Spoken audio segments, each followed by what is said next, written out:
machine, right? So I walk up to the machine, I put my $1 bill in, and I push B2, because that's the button for Cheez-Its. And I love Cheez-Its. And I'm thinking, it's going to be a good day. I'm going to enjoy this bag of Cheez-Its. And then the machine starts moving. It starts making noise. This is going to be amazing, right? And then the machine, it's pushing those Cheez-Its toward me, and I'm like, yes, come to Papa. Come to Papa. And right as it's about to drop, it gets stuck. Wait, it gets stuck? It gets stuck. The Cheez-Its get stuck right between the glass and the shelf. And they're not dropping, they're not moving, and my mouth goes, because I just can't believe this. So I start pounding on the machine, and I start shaking the machine. And then I remember, if the machine falls on you, you can die. So it'll crush you. Yeah, it will. So I stop shaking the machine. And then I go and I ask my buddy Joe for some money, right? And I've already asked him for money tons of times. And he says, Guy, I can't give you any more money. You already owe me like $300. I say, Joe, it's just a bag of Cheez-Its. You know what I'm talking about, right? Just a bag of Cheez-Its. It's like $1, right? Yeah, exactly. It's just $1. So he says, fine. And he gives me $1 in quarters. Okay? And I'm thinking, yes, this is perfect. I needed exactly $1. I'm going to go back to that machine. So I walk up to the machine. And I put each of those quarters into the machine. And I'm thinking, this is going to be amazing. And then, much to my surprise, the coins just drop. And they fall right into the change return slot. I'm thinking, what's going on? And then I notice the machine is broken. It doesn't even have an out of order sign on it. The change is just dropping right down. It's not even accepting coins. No, it's just accepting bills. That's right. So I don't have any more bills, and I can't ask Joe for any more money. It's not going to work. So I'm ready to give up, right? Now I'm just walking away. And then all of a sudden, I see behind me, this kid comes up to the machine, and then he puts his dollar in, and he gets 2 bags of Cheez-Its. Well, he hit B2? He hit B2, and he gets 2 bags of Cheez-Its. His bag of Cheez-Its and my bag of Cheez-Its that I paid for. Well, what'd the kid do? I walk back over to the kid, right? And I say, hey, kid, that's my bag of Cheez-Its. And he says, no, it's not. I paid for this. And I said, I don't think you understand. You see, you paid for your bag of Cheez-Its, and you got my bag of Cheez-Its free because I already put my money in and it didn't give it to me. And he's not buying it. He doesn't care, right? And he's saying, you're just a grumpy old man. Go away.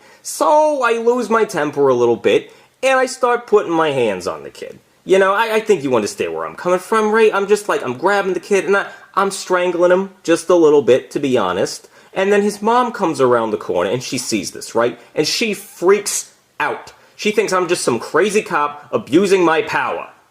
So, then, I have to explain to this woman, listen, you stupid punk kid stole my bag of Cheez-Its. Well, it's not his, they were yours. Exactly. And I'm trying to tell her that, but she's not buying it. She's just thinking I'm crazy, and she's not listening to anything I'm saying, right? So she decides to call my boss. What, your boss? My boss. And so she's talking, she's like, one of your officers here is harassing my son and trying to steal Cheez-Its from him. And so I snatch the phone away from her, and I say, Chief, you know me. You know how much I love my Cheez-Its. Please tell this crazy bitch and her kid that I'm just trying to get my Cheez-Its. And he says, Guy, just leave it alone. Guy, just forget it. And I say, no. I say, no, Chief, I can't forget it. It's not even about the goddamn Cheez-Its anymore. It's about the principle of the matter. It's about the fact that this kid owes me something and he's not giving it to me. And he says, Guy, just leave right now or you're fired. So I hang up on him. And then I start to smell just a little whiff of weed on the mom, just a little bit. And then I start arresting the mom. And so then the kid goes into foster care, and guess who gets 2 bags of Cheez-Its? Who? Me. I get 2 bags of Cheez-Its. 2 delicious bags of Cheez-Its.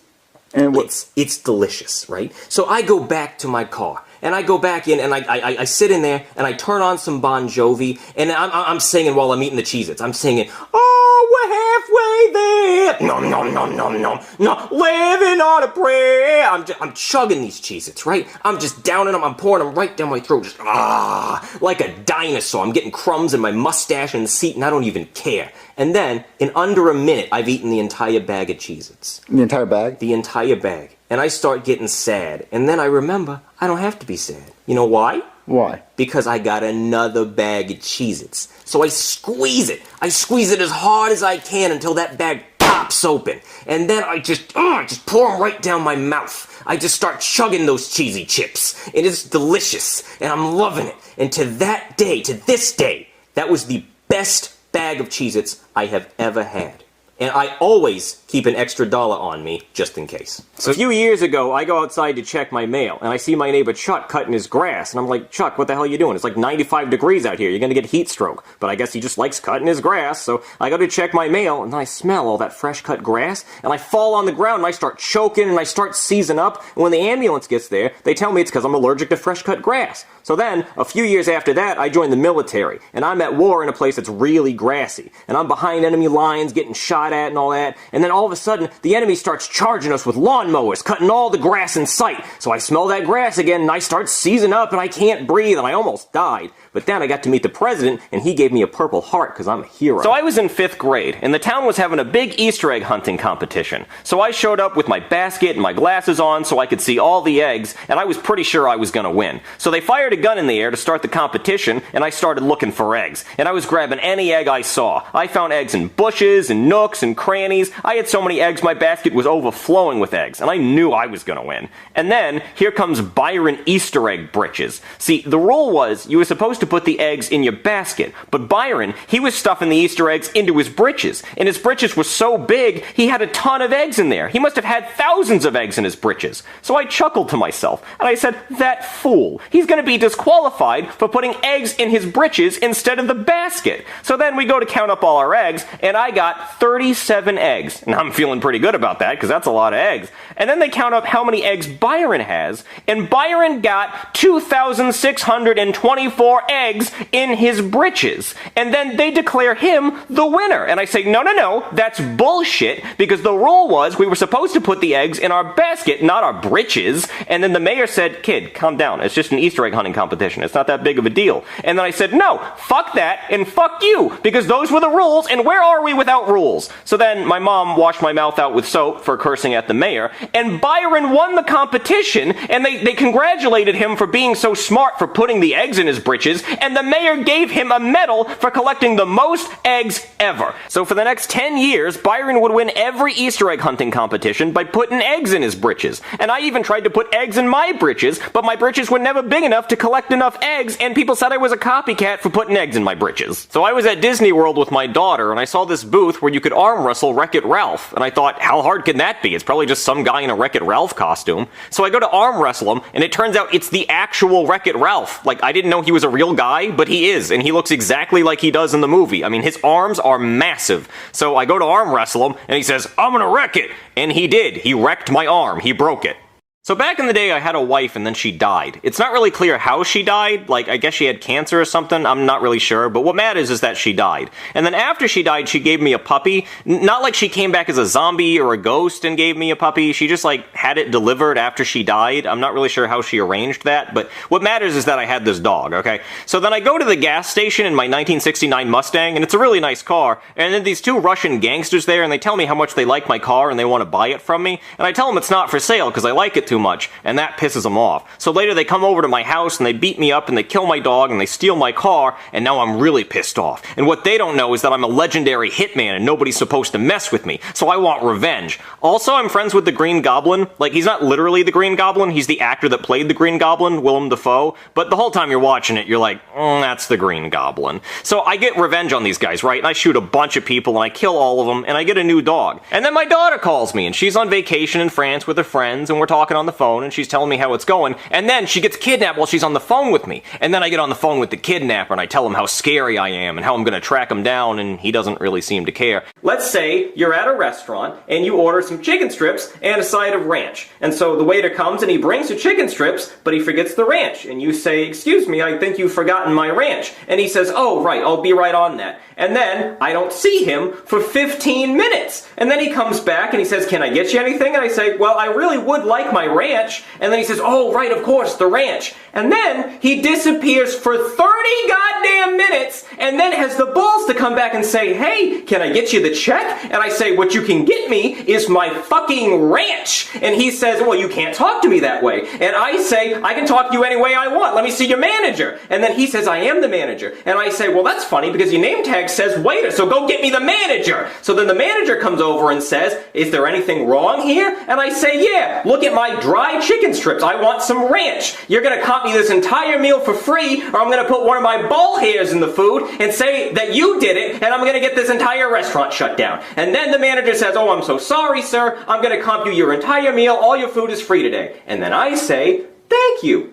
So my grandfather was incredibly rich. I mean, he was a millionaire, just filthy rich. And so he was in the hospital, and I was visiting him every day, to make sure I got a piece of that. And then I see that he's on life support. He's being kept alive by a machine. Now, I'm thinking, what kind of life is that? That's no way to live, being kept alive by a machine. But he seems happy. He says, when I get this heart transplant tomorrow, I'm going to feel so much better. I can't wait to get out of the hospital. And I hear, I can't wait to get out of the hospital. So I'm thinking I'm going to do the right thing, and I'm going to help him, and I'm going to end his suffering and pull the plug. So I do, and he flatlines, and all the nurses come running into the room, and I just say that I tripped on the power cord, and they believe me. And then, come to find out, what did he leave me in his will? A sofa! Can you believe that? I helped my grandfather go to heaven. Or hell, probably, if all he left me was a sofa. Back in high school, I was in PE class playing this game called kickball. Now, I'd never really heard of kickball, and I didn't understand the rules, but I thought I could probably figure it out. So they rolled this big red ball to me, and I thought that was some kind of obstacle. So I jumped over it, and then I ran up and I kicked the guy in the mound right in the balls.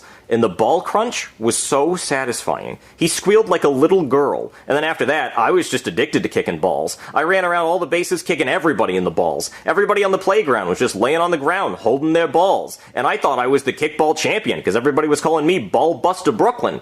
Until the PE teacher ran up and told me to go to the principal's office for kicking people in the balls. So I kicked him in the balls, and then I went to the principal's office, and the principal told me that I was suspended for kicking people in the balls. So I kicked him in the balls too. And then they called the cops, and as you can imagine, I kicked them in the balls, and they were not happy about that at all. So they sent me to jail, they took my mugshot, I kicked the photographer in the balls, and then they sent me to my cell, and I kicked my cellmate in the balls. So then they sent me to the electric chair, and I kicked the executioner in the balls. And then after that, they didn't know what to do. So they called my parents, and my parents came and got me, and my dad said I was grounded for kicking people in the balls and that might teach me a lesson. So I kicked him in the balls. And then they sent me to a therapist to figure out why I was kicking people in the balls so much. And my therapist said it had something to do with unresolved feelings about my mother, so I kicked him in the balls. And then they sent me to a mental institution, and they put me in a straitjacket. But my legs were still free, so I kept kicking people in the balls. And then they put me in straight pants, so I couldn't kick anybody in the balls. And then my parents, and the teachers, and the doctors, and the cops, and Bill Clinton, who was president at the time,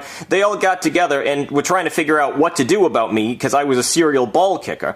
And then they decided that they needed to amputate my legs, because I just could not be trusted with legs anymore. So they amputated my legs, and I haven't kicked anyone in the balls ever since. So I'm at my doctor job at the hospital, right? And I'm doing this long 18-hour open heart surgery, and it's taken forever. I'm getting tired, I'm getting hungry, so eventually I tell the patient and the nurses, hey, I'm gonna go get lunch real quick, I'll be right back. So I go out into the waiting room where we have the vending machines. We have one of those nice vending machines, the new ones that takes credit cards, so it doesn't even matter if you don't have cash. So then I see they have Cheez-Its in the vending machine, and I'm gonna get Cheez-Its because I love Cheez-Its. So I swipe my card, get a bag of Cheez-Its. I swipe my card again, I get a second bag of Cheez-Its. And I'm thinking, 2 bags of Cheez-Its are not enough Cheez-Its. I gotta buy the whole damn row of Cheez-Its. So I swipe my card again, and as I'm doing that, I notice, out of the corner of my eye, I see somebody with binoculars watching me buy Cheez-Its. And I'm thinking, why would somebody have binoculars in a hospital watching me buy Cheez-Its? And then I realize, he must be with the Cheez-It Corporation. He's trying to keep track of how many Cheez-Its a single person can buy.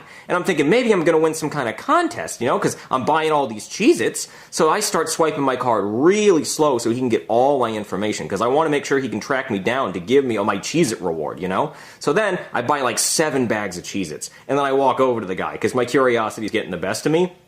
And then I'm like, hey, I see you. And then the guy hides his binoculars. And then I'm like, no, I already caught you. I know you're with the Cheez-It Corporation. And then he's like, no, sir, I'm not with the Cheez-It Corporation. And I'm like, no, I saw your binoculars. I already got you. And then I see in front of him, he has a piece of paper with a bunch of numbers on it. And it looks kind of like a credit card number, but then I realize that must be all the Cheez-Its I bought in my lifetime. I'm definitely winning this contest. So I give the guy my name, and my home address, and my social security number, all the information he needs, because I also want to make sure that I can write this off as a gift on my taxes when I get all my Cheez-Its. So he's so happy. He's so happy to have all this information. So I'm like, I definitely won this contest. So I go back home to my wife, and I'm like, honey, Cheesy Wonka is gonna give me the Cheez-It factory. I'm gonna be a Cheez-It king. She doesn't believe me. She thinks I'm crazy. And I'm like, honey, you just watch. This is gonna be awesome. So I sit back and I'm feeling good. I'm feeling confident. And then my phone starts ringing. And it's my credit card company. And they said that my credit cards are all maxed out. And then my bank calls and said they're repossessing my house and my credit is ruined. Because it turns out there was no Cheesy Wonka, and that guy did not work for the Cheez-It company. He was a credit card scammer, and he stole my identity and all of my money. So now, whenever I see somebody with binoculars, I just start throwing haymakers. Like one time, I was in the park and I saw these old ladies with binoculars, and then I started throwing haymakers. And yeah, it turns out they were bird watching, but still. Okay, so when I was in high school, I was in a bowling league, right? And I was the best bowler. I mean, I was a god of bowling. I was bowling nothing but strikes. All the girls were going goo-goo gaga over me. It was awesome. But then, here comes Billy Bowling Hands. See, he lost both his hands in a train accident when he was younger and got them replaced with bowling balls. Now, at first, I thought, well, that's stupid. I mean, how is he gonna, like, eat and drive and stuff? But no, it turns out that actually made him extremely good at bowling, because all he had to do was throw his body down the lane and ride his bowling ball hands into the pins. So I was thinking, that can't be legal. He can't be allowed to do that. So then I look it up into the rule book, and yes, you can do that as long as your hands are bowling balls. So then he becomes the best bowler in the school. He's winning tournament after tournament, trophy after trophy. He's bowling strike after strike. All the girls are leaving me and they're going to him because he's also jacked, because bowling balls are really heavy. They're like 25 pounds each. So I just decided to quit bowling because I can't compete with Billy Bowling Hands. So then I decided to take up boxing. You know, that seems pretty manly. I can do that. But then, he starts boxing too, and after one round, he punches all my teeth out with his bowling ball hands. That's why I don't have teeth anymore. And I'm like, that can't be allowed. He has bowling balls for hands. His hands don't even fit inside the gloves. So I quit that, and then I start doing everything else. And everything I join, he joins too. All the things you'd think you wouldn't be able to do with bowling ball hands, he did. Like Billy Bowling volleyball hands, and Billy Bowling basketball hands, and Billy Bowling badminton hands, and Billy Bowling Future Farmers of America hands. Everything. Everything I joined, he joined and did it better with his bowling ball hands. So then I decided to join the swim team. And then he joined the swim team, and I challenged him to a swimming competition. And he drowned because his big bowling ball hands weighed him down to the bottom of the pool and nobody could get him out. So I'm thinking, great, I'm finally rid of Billy Bowling Hands. He's dead. But no, they decided to name the entire school after him. Billy Bowling Hands Memorial High School. And they even named the bowling alley after him. Billy Bowling Hands Memorial Bowling Alley Bar and Grill. And then all the girls around the school were crying because Billy Bowling Hands was dead, and they were mad at me because they thought I was the reason he died. And I'm like, it's not my fault, it's him and his stupid bowling hands. But bowling ball hands, you get it. But ever since then, I swore that I would never bowl again, until today. So I hopped on a non-stop flight to Nepal, because that's where Mount Everest is, and then I hired a Sherpa to take me up to the top of the mountain. But about halfway up Mount Everest, my Sherpa died, so I had to make the rest of the hike on my own. But when I got to the top of Mount Everest, I saw a bald eagle's nest, and I thought, wow, this is gonna be easy. So I grabbed one of the eggs, and then all of a sudden this eagle swooped down and punched me right in the face. Like, he punched me. Like, he didn't scratch me. He balled up his talons and punched me in the face. So I started throwing haymakers. I started punching him in his face. And then the eagle held me down and started pecking at my eyes, and then he threw me off the top of Mount Everest, and I fell all the way back down to the bottom. But I still had the egg in my hand, so I got that. So then I hopped on another non-stop flight to Guam, and then from there I took a submarine out into the bottom of the Marianas Trench. And I saw a family of octopi. So then I wrote free candy on the side of my submarine, because even octopus kids can't resist free candy. So then when they came up, I kidnapped the baby octopuses. And the octopus mom and dad, they were so upset. They were screaming an octopus. I mean, I don't speak octopus, but they seemed very upset. So from there, I hopped on another non-stop flight over to Italy, and I went over to Papa John's house so he could cook me up a pizza. So he answered the door, and he called me a racial slur, because I guess that's just how he says hello. So then he cooked up the pizza with the octopi on it, and then he called the pizza a racial slur, and then he called me a racial slur. So from there, I hopped on another non-stop flight to North Africa, which is where the Sahara Desert is, and then I rented a camel and then wandered out into the middle of the Sahara Desert, and then my camel died of dehydration, so I lost the deposit on the camel. So I just kind of wandered around the Sahara Desert for a while, you know. I was dehydrated, so I was hallucinating, and I was starting to see things, and I saw a mirage mirage, or I thought it was a mirage, but it turned out it was an actual blue cactus. So I took it, and then I blacked out from dehydration. So then I woke up in a pyramid hospital, and I said, well, thank you for saving my life, and then I hopped on another nonstop flight to India. I got a lot of frequent flyer miles on this trip. So then when I got to India, I saw a bunch of people gathered around worshipping a cow, and then I said, hey, I gotta take this cow to the vet, because I think he has mad cow disease. But really, I just took it out back, and I shot it, and I butchered it for the meat, and then I came out with 2 Big Macs. So from there, I hopped on another nonstop flight over to NASA, and then I had them send me on a rocket to Tatooine. But then when I got to Tatooine, I got robbed by some Jawas, and they were all like, Houdini! And then when I was in Mos Eisley, I found the McDonald's there. So I went through the drive-thru, and they were like, Houdini! And then I ordered that blue milk you wanted, and they gave it to me, and they said, Houdini! And so after I came out of the drive-thru, I saw they actually have a Chick-fil-A on Tatooine too, and it's open on Sundays because the days don't work the same there. So I went through the drive-thru at Chick-fil-A, and they went, Houdini! And I got that chicken. So then, from there, I hopped on a rocket, and I went back to my house, and then I went into my pantry, and it turns out I actually already had a 2-month-old expired can of Chef Boyardee ravioli, and I had some Pop-Tarts, so I just took the crust off those. Me and my master Qui-Gon Jinn, well, Liam Neeson, had to fight Darth Maul, right? And there were like these laser walls that kept turning on and off, so me and my master got separated, and Liam Neeson had to fight Darth Maul by himself. And then Darth Maul stabbed Liam Neeson in the stomach, and he was dying. So I was upset. I mean, I was panicking, right? And then my laser wall turned off, and I had to fight Darth Maul. And then Darth Maul stuck his hand out, and he was like, bring it, you know? And so I pissed my pants at that point. I mean, I was freaking out. But then I had to try to fight Darth Maul with pissy pants, and honestly, I mean, he kicked my ass. He knocked me into like this big hole. It was like a well or something. I don't actually know what this place was. There were like laser walls and like a big hole, and I mean, we got in there pretty easily. The place was huge. I guess it was like a power plant or something. I don't know. I mean, OSHA would have had a field day with this place. There were no handrails anywhere. I'm sure I'm not the only person who fell into this big hole. But anyway, I fell into this hole, and I was just hanging on by like this little peg, and I dropped my lightsaber, so I was just hanging there. And then Darth Maul was looking down at me, and he was like making sparks with his lightsaber, because I guess he was trying to scare me.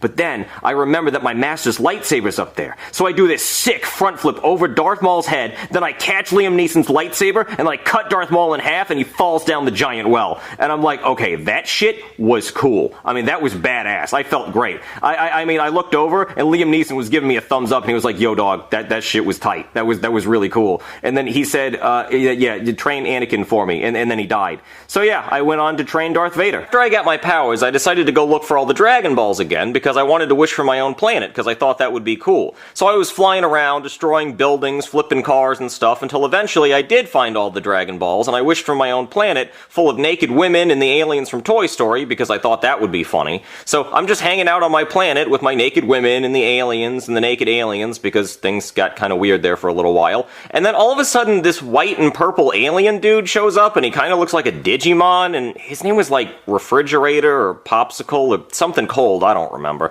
And then he starts yelling at me about how he's the best in the universe and how he wants all my Dragon Balls, because I guess my planet just came with Dragon Balls. I didn't realize that planets just naturally had Dragon Balls, but whatever. I was like, listen man, I don't know who you are, but you're not getting my Dragon Balls. So then he starts pointing his finger, and then he starts shooting these lasers out, and he's killing all my babes and all the aliens, and I'm like, you want to go, dog? So I start throwing haymakers. I'm teleporting around him, punching him and stuff, and I punch him in the balls, and it turns out he doesn't have balls, because I don't really know what kind of gender he is, because he's like an alien or something.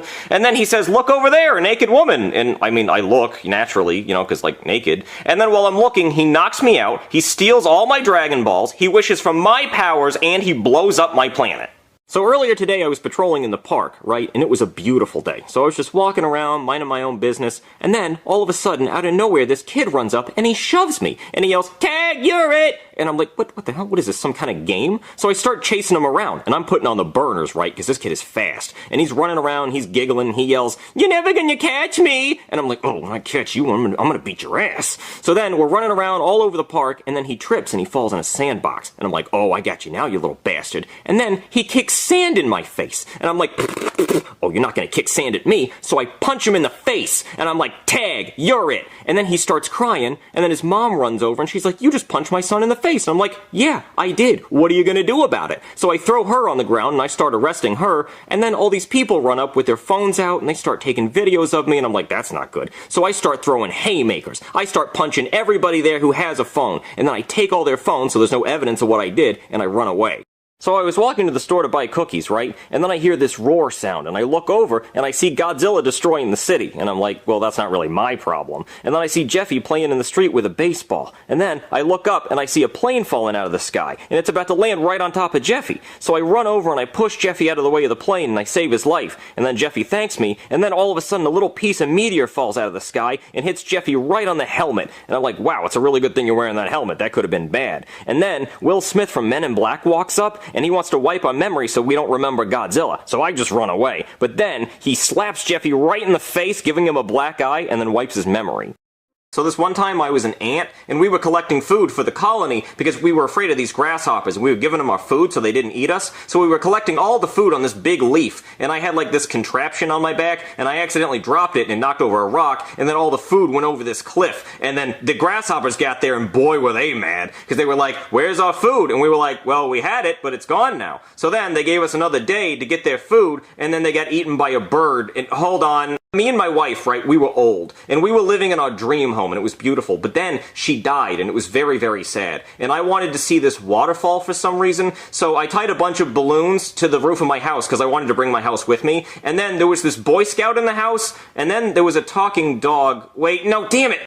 I was a little kid, and I was laying in bed, and I was afraid of the dark, right? And then all of a sudden my closet opens, and this big fuzzy monster named Sully comes out, and I call him Kitty, because I'm just a little kid and I think he's a kitty, and then him and his friend Mike Wazowski help hide me on the scare floor from this creepy salamander guy named Randall, because he did not like me. He was trying to suck my screams out, because, you know, screams is what powered their world, and wait, damn. So I was in college, and I was trying to become the top So I was a race car driver, right? And I came into a three-way tie with these two other racers, and then we decided that we're going to have a tiebreaker race in California. So then on the way there, my truck falls asleep, and then I wake up in the middle of the desert, and then I meet Larry the cable guy as a tow truck. No, this is cars. I heard Comic-Con was coming into town, right? It's this big convention where everybody dresses up, and I think, oh, that sounds fun. So I decided to go dressed as a box of Cheez-Its, because I didn't really understand the theme, and I thought we were all just going dressed as stuff we like. So I show up as a box of Cheez-Its, and I immediately know I made a big mistake, because then I see everybody dressed up as all this nerdy stuff, and then I think, no, you know what? That's okay. I'm gonna rock the hell out of this Cheez-It costume.